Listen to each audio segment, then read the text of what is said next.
بہت پرانے وقتوں کی بات ہے کہ ایک گاؤں میں ایک غریب لڑکی علیزے رہتی تھی۔ وہ بہت غریب تھی، اس کے ماں باپ مر چکے تھے، اس لیے وہ اپنے گھر میں اکیلی رہتی تھی۔ وہ اکثر اپنے ماں باپ کو یاد کر کے رویا کرتی تھی۔ اکثر اپنے ماں باپ کی یاد میں وہ اکیلی بارش میں بھیگتی رہتی تھی اور اداس ہو جاتی تھی۔ اس کے پاس اس کے ماں باپ کی ایک تصویر تھی جسے وہ بہت سنبھال کے رکھتی تھی۔ وہ اکثر روتی رہتی تھی اور اداس رہتی تھی۔ علیزے کو پڑھنے کا بہت شوق تھا۔ وہ اکثر خواب میں دیکھتی تھی کہ وہ اسکول کے باہر اسکول کا یونیفارم پہنے کھڑی ہے۔ وہ اسکول جاتے بچوں کو حسرت سے دیکھتی تھی۔ اس کا بھی دل کرتا تھا کہ وہ اسکول جائے پڑے، لیکن اس کے اسکول کے لیے پیسے نہیں تھے۔ وہ لوگوں کے گھروں میں جاتی اور ان کے گھر کے کام کرتی۔ وہ لوگوں کے جا کر ان کے کپڑے دھوتی، وہ ان کے برتن دھوتی۔ وہ لوگوں کے گھر کے بہت کام کرتی جس کے اسے پیسے ملتے، جن سے وہ اپنے کھانے پینے کا گزارا کرتی۔ علیزے اپنے گھر کے کیے سامان لینے بازار جایا کرتی تھی۔ وہ اکیلی رہتی تھی، اس کے گھر میں کوئی نہیں تھا، اس لیے وہ اپنے لیے بازار سے سبزیاں لے کے آتی، انہیں خود پکاتی۔ وہ بازار سے انڈے اور دیگر کھانے کی ضروری چیزیں لے کے آتی۔ ایک دن وہ بازار سے گزر رہی تھی تو وہ ایک برتنوں کی دکان گئی، وہاں پرانے استعمال شدہ برتن تھے۔ اچانک اس کی نظر ایک پرانی مٹی سے بھری ایک چائے کی کتیلی پہ پڑی۔ یہ سب برتنوں سے زیادہ چمک رہی تھی، اس میں مٹی کے باوجود ایک چمک تھی۔ علیزے وہاں اور بھی برتن دیکھ رہی تھی، لیکن اس کی بار بار نظر اس کتیلی پہ جا رہی تھی۔ وہ اسے اٹھا کے دکاندار کے پاس آئی اور اس سے کہا، انکل مجھے یہ کتیلی چاہیے، میں اس کے پیسے بعد میں دے دوں گی، مجھے یہ اچھی لگی ہے۔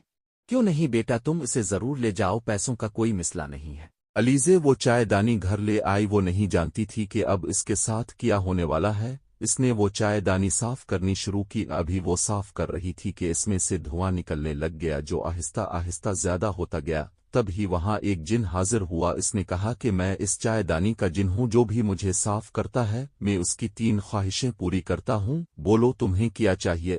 علیزے ڈر گئی۔ جن نے کہا، ڈرو نہیں، میں تمہارا غلام ہوں، میں تمہیں نقصان نہیں پہنچا سکتا۔ علیزے نے کہا کہ میری پہلی خواہش یہ ہے کہ میں ایک جوان خوبصورت لڑکی بن جاؤں اور میں ایک اعلیٰ تعلیم یافتہ لڑکی بنوں جس کے پاس ساری دنیا کا علم ہو۔ جن نے کہا، جی ضرور۔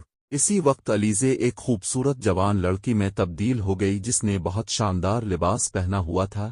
جب علیزے نے اپنے آپ کو آئینے میں دیکھا تو وہ حیران رہ گئی، وہ بہت خوبصورت ہو گئی تھی۔ اس نے جن کا شکریہ ادا کیا۔ جن نے پوچھا کہ تمہاری دوسری خواہش کیا ہے؟ علیزے نے کہا کہ میرے ماں باپ کے جانے کے بعد میں نے بہت غربت میں گزارا کیا ہے، بہت محنت کی ہے، لوگوں کے گھروں میں کام کیا ہے۔ اب میں چاہتی ہوں کہ میرے پاس بہت شاندار گھر ہو جس میں ہر سہولت موجود ہو، میرے پاس بہت سا پیسہ سونا چاندی ہو جو کبھی ختم نہ ہو، میں اپنی باقی زندگی بہت اچھے سے گزارنا چاہتی ہوں۔ جن نے کہا، کیوں نہیں، تمہیں شاندار گھر اور بے پناہ دولت ضرور ملے گی۔ اس کے بعد علیزے نے خود کو ایک شاندار گھر میں پایا اور اس کے سامنے بہت سی دولت کے ڈھیر لگے ہوئے تھے۔ علیزے یہ سب پا کر بہت خوش ہوئی۔ اب جن نے پوچھا کہ تمہاری تیسری اور آخری خواہش کیا ہے؟ علیزے نے کہا، میں نے اپنی پچھلی زندگی اکیلے گزاری ہے، اب میں اکیلا نہیں رہنا چاہتی، مجھے اپنی باقی کی زندگی کے لیے ایک مخلص اور سچا وفادار شوہر چاہیے۔ اسے ایک اچھا شوہر مل گیا۔ اس کے بعد جن اور کتیلی غائب ہو گئے اور علیزے اور اس کا شوہر ہنسی خوشی رہنے لگے۔